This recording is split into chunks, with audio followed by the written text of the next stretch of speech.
Oke, ini merupakan video yang kedua terkait dengan materi program linear, di mana pada video ini kita akan membahas terkait dengan model matematika pada program linear. Nah, model matematika itu sendiri merupakan suatu cara sederhana untuk menerjemahkan suatu masalah ke dalam bahasa matematika dengan menggunakan persamaan, pertidaksamaan, atau fungsi.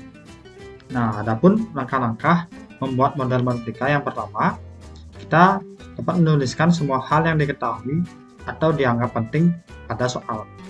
Yang kedua, kita membuat permisalan untuk objek-objek yang belum diketahui dalam bentuk variabel, misalnya X dan Y.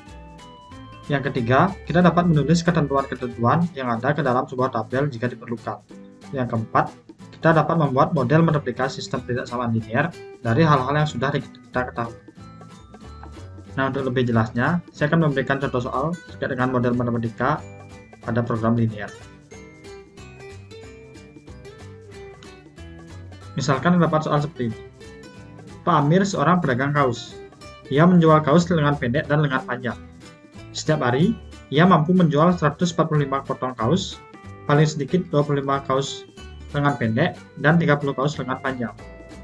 Ia membeli kaos lengan pendek dengan harga 40.000 per potong dan dijual 57.000.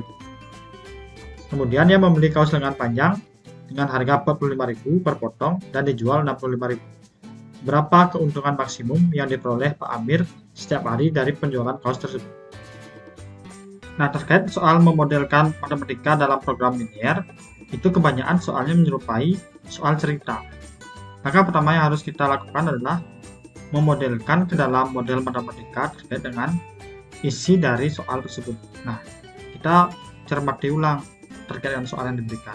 Yang pertama, Pak Amir seorang pedagang kaos. Ia menjual kaos lengan pendek dan lengan panjang.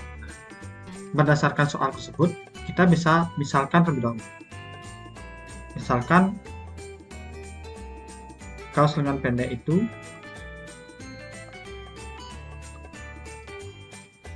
sama dengan variabel X, kemudian kaos lengan panjang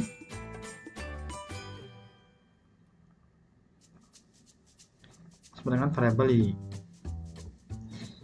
Oke, lanjut. Setiap hari ia mampu menjual 145 potong kaos. Nah, berarti dalam satu hari Pak Amir mampu menjual 145 potong kaos. Nah, dalam artian kaos tersebut terjual tidak mungkin lebih dari 145. Dimana itu artinya kaos lengan pendek ditambah kaos lengan panjang itu terjual tidak lebih dari 145. Kalau tidak lebih kan berarti tandanya kurang dari. Sehingga kita dapatkan satu pertidaksamaan yaitu X plus Y kurang dari sama dengan 145. Dimana paling sedikit 25 kaos lengan pendek. Nah, paling sedikit itu artinya minimal yang terjual 25 kaos. Kemungkinan yang lain itu terjual lebih dari 25 kaos. Itu artinya untuk kaos lengan pendek itu pertidaksamaannya lebih dari sama dengan 25.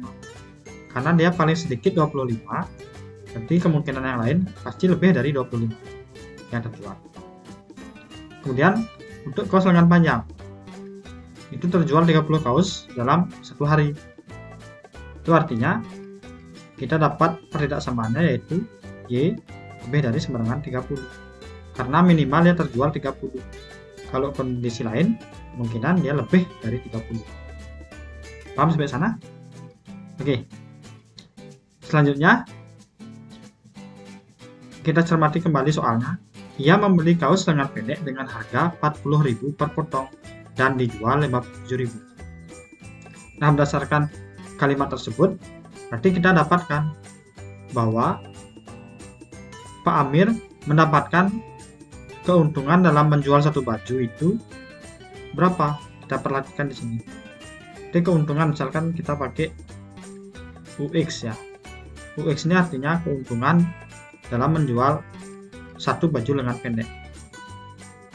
Pak Amir membeli dengan harga 40.000, sedangkan dijual dengan harga 57.000. Berapakah keuntungannya? Jadi kita buat 57.000 dikurangi 40.000. Jadi harga jual dikurangi harga beli. Sehingga keuntungan dalam satu baju untuk lengan pendek adalah berapa? 17.000. Oke, kemudian untuk keuntungan baju lengan panjang, kita perhatikan harga jualnya 65.000. Kemudian harga belinya 45.000. Sehingga keuntungan Pak Amir dalam menjual satu baju lengan panjang adalah 65.000 dikurangi 45.000. Berapa? Yaitu 20.000. Oke, lanjut. Nah, ditanyakan berapa keuntungan maksimum yang diperoleh Pak Amir setiap hari dari penjualan kaos tersebut. Yang ditanya adalah keuntungan maksimum. Nah, berarti dari beberapa kondisi ini kita cari keuntungan maksimum dari Pak Amir dalam menjual baju per harinya. Untuk kita dapat menentukan keuntungan maksimum yang diperoleh Pak Amir, kita perhatikan di sini keuntungan dari setiap baju yang Pak Amir dapat dalam penjualannya. Kita perhatikan di sini. Untuk baju lengan pendek itu keuntungannya 17.000 per satu penjualan baju, satu buah penjualan baju.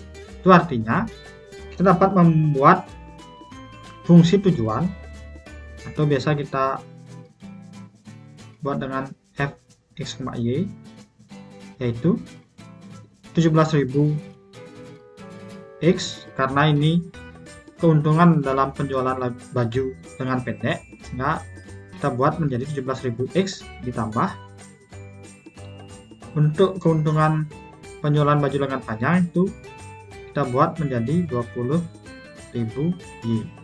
Nah, sehingga inilah fungsi tujuan yang akan kita gunakan untuk menentukan keuntungan maksimum dari penjualan baju Pak Amir. Oke, untuk selanjutnya kita perhatikan ketiga ketidaksamaan ini. Nah, dari ketiga ketidaksamaan tersebut kita tentukan daerah himpunan penyelesaiannya pada diagram Cartesius.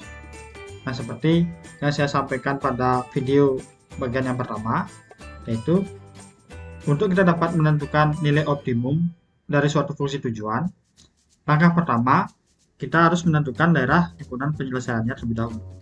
Nah, berdasarkan ketiga ketidaksamaan tersebut, kita sketsa pada grafik sehingga kita dapatkan adalah seperti ini. Jadi daerah himpunan penyelesaiannya itu yang berada pada bagian kemerahan ini. Nah, setelah kita dapatkan daerah himpunan penyelesaiannya, langkah kedua kita tentukan masing-masing titik pojok dari BHP tersebut. Misalkan di sini ada titik A, titik B, dan titik C. Nah, untuk titik A di sini kita bisa langsung cermati koordinatnya, yaitu 25,30. Sedangkan untuk titik B dan C ini belum kita ketahui. Maka dari itu kita tentukan terlebih dahulu titik B dan titik C. Untuk koordinat titik B, kita dapat mensubstitusi garis X plus Y sama dengan 145 atau yang ini dengan garis Y sama dengan 30 yang ini, karena dia berpotongan antara dua garis tersebut. Sehingga kita langsung saja substitusi X plus Y sama dengan 145 dengan garis Y sama dengan 30. Berarti kita langsung saja ubah nilai Y nya menjadi X plus 30 sama dengan 145. Sehingga nilai X nya sama dengan 145 dikurangi 30, yaitu 115. Sehingga untuk titik B ini kita dapatkan yaitu 115,30, karena nilai Y nya sudah langsung kita ketahui, yaitu Y sama dengan 30. Kemudian untuk titik C kita cari berdasarkan persamaan garis X plus Y sama dengan 145 dengan garis X sama dengan 25. Sehingga langsung kita substitusi X plus Y sama dengan 145 dengan garis X sama dengan 25. Kita langsung ubah nilai X nya, yaitu 25 plus Y dengan 145. Sehingga nilai Y nya adalah 145 dikurangi 25, yaitu 120. maka kita dapatkan koordinatnya adalah 25,120. Nah, ketiga koordinat titik pojok dari DHP tersebut sudah kita ketahui. Untuk langkah selanjutnya, kita substitusi masing-masing titik pojok tersebut ke fungsi tujuan yang sudah kita dapatkan, yaitu yang ini. Kita langsung substitusi. Untuk yang A misalkan titiknya yaitu 25,30. Kita substitusi, yaitu 17.000 dikali 25 tambah 20.000 dikali 30, sehingga kita dapatkan hasilnya adalah 1.025.000. Kemudian untuk titik yang B yaitu 115,30. Kita substitusi 17.000 dikali 115 ditambah 20.000 dikali 30, sehingga hasilnya yang kita dapatkan adalah 2.555.000. Untuk titik yang C yaitu 25,120. Kita substitusi, hasilnya adalah 17.000 dikali 25 ditambah 20.000 dikali 120, sehingga hasilnya adalah 2.825.000. Nah, sekarang kita perhatikan pada soal yang ditanya adalah keuntungan maksimum. Itu berarti keuntungan terbesar yang kemungkinan Pak Amir dapat dalam penjualan kaos satu hari, yaitu yang mana? Yang mana paling banyak? Itu yang ini ya, 2.825.000. Nah, jadi itulah keuntungan maksimum yang diperoleh Pak Amir setiap hari dalam penjualan kaos tersebut. Oke, itu saja untuk contoh soal terkait dengan model matematika dalam program linier. Jika ada komentar dan saran, silakan disampaikan di kolom komentar. Sampai jumpa di video selanjutnya.